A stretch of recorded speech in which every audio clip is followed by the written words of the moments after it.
Assalamualaikum warahmatullahi wabarakatuh.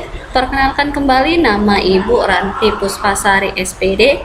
Ibu membawakan mata pelajaran kewirausahaan di kelas 11 TBSM dan 11 TKJ.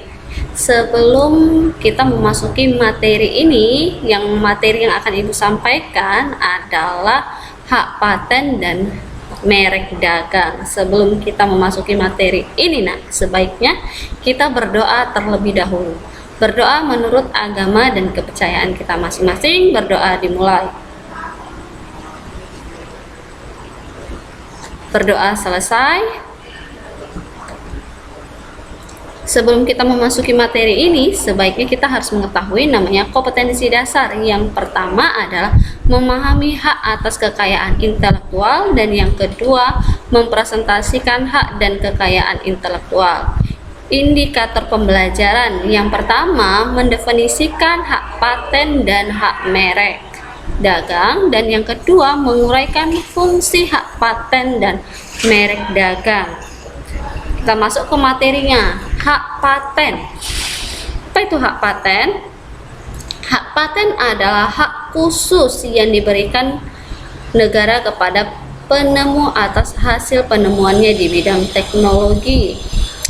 Investor adalah seorang yang secara sendiri atau beberapa orang yang secara bersama-sama melaksanakan kegiatan yang menghasilkan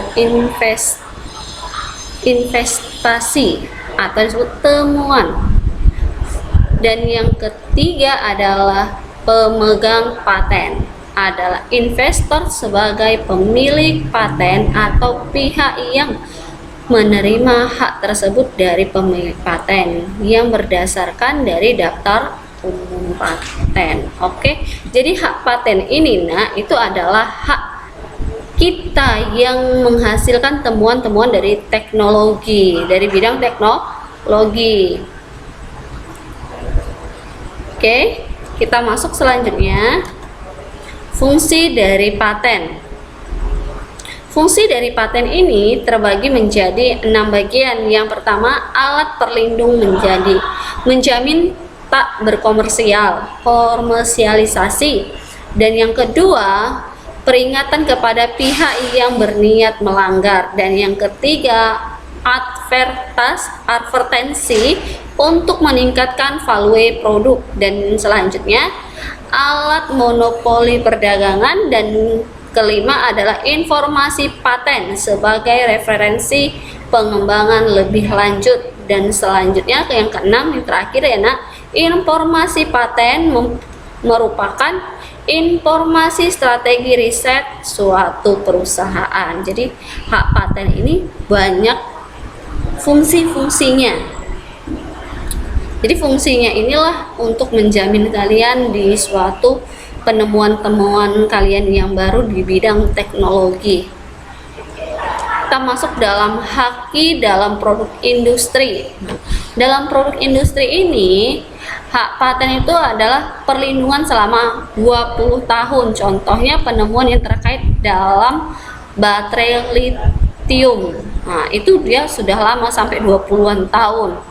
Kalau paten yang sederhana itu perlindungannya selama 10 tahun. Contohnya klip, antena, atau tombol itu 10 tahun.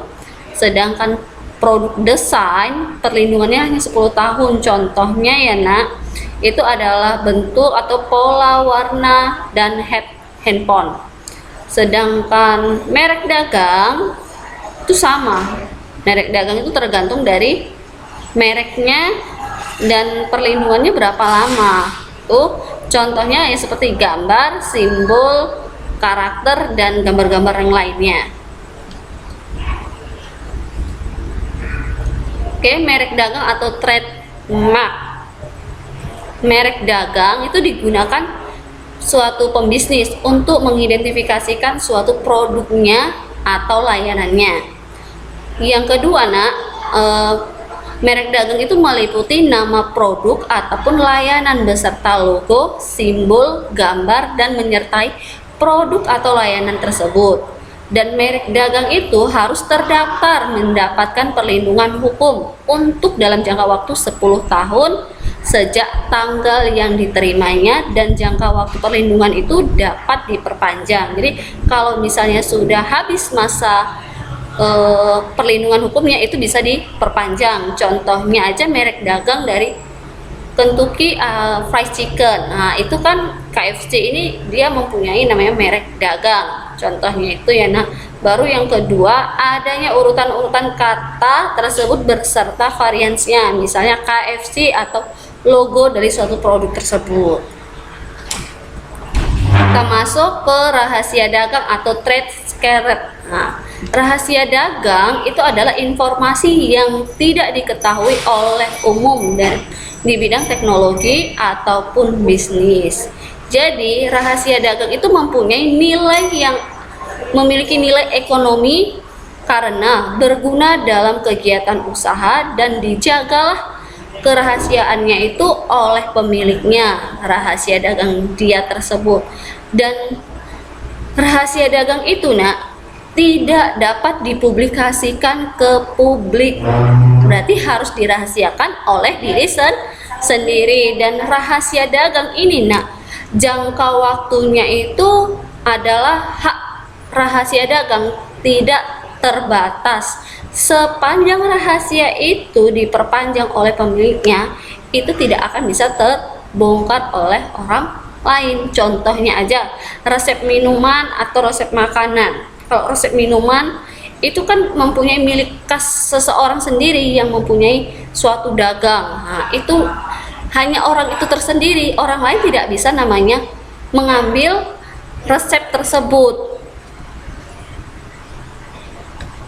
Kita masuk ke dalam desain industri. Kalau desain industri itu adalah suatu kreasi tentang bentuk atau figurasi, komposisi garis, warna atau gabungan dari padanya yang berbentuk 3 dimensi atau 2 dimensi yang memberikan kesan ekstrim dan dapat diwujudkan dalam pola 3 dimensi dan 2 dimensi, serta dapat dipakai untuk menghasilkan suatu produk, barang atau komoditas industrinya.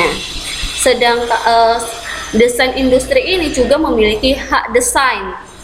Nah, hak desainnya itu adalah hak eksklusif yang diberikan oleh negara Republik Indonesia kepada pendesain atas hasil kreasinya untuk selama waktu yang telah ditentukan, melaksanakannya sendiri ataupun memberikan persetujuan kepada pihak lain untuk melaksanakan hak tersebut. Jadi desain itu memiliki perlindungan hukum juga yang diberikan oleh negara.